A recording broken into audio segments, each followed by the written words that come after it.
Patients with swallowing or chewing difficulties sometimes need their food to be prepared to particular textures to prevent the risk of choking or other types of harm. Although the need for food modification is most commonly associated with swallowing problems, the medical term for which is dysphagia, it may also be needed by others, such as those with lost dentures, that have had jaw surgery, are physically frail, or have impulsive eating patterns. Incidents have been reported to the NHS National Reporting and Learning System where patients have been harmed following confusion in the terminology used to describe the texture of food, particularly where imprecise descriptions such as soft diet have been used. These imprecise terms are open to interpretation, and their meaning can differ from person to person, organisation to organisation, putting patients at risk of being served food that is both unsuitable and unsafe.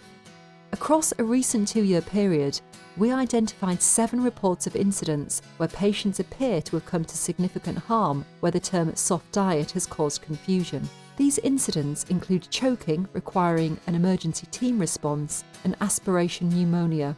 2 patients died.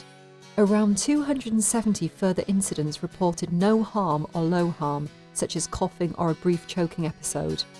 To support organisations to reduce this risk, a patient safety alert has been issued, asking NHS providers to stop using the term soft diet. The alert recommends adopting the new International Dysphagia Diet Standardisation Initiative framework. The framework supports healthcare staff, patients and carers to ensure the correct consistency of food and drink is served to meet a patient's ability to chew and swallow. The framework uses colours, numbers and clear specifications to precisely describe different levels of texture modification. Levels 7 to 5 describe food textures.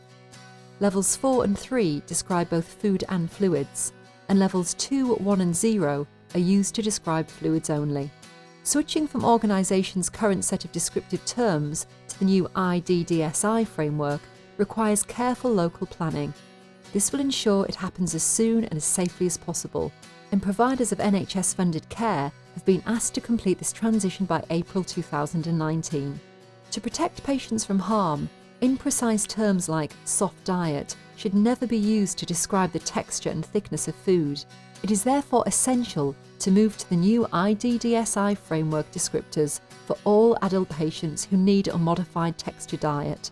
Your organisation should already be taking steps to do this, such as staff training, local awareness raising campaigns, working with catering departments and food providers, and producing patient information.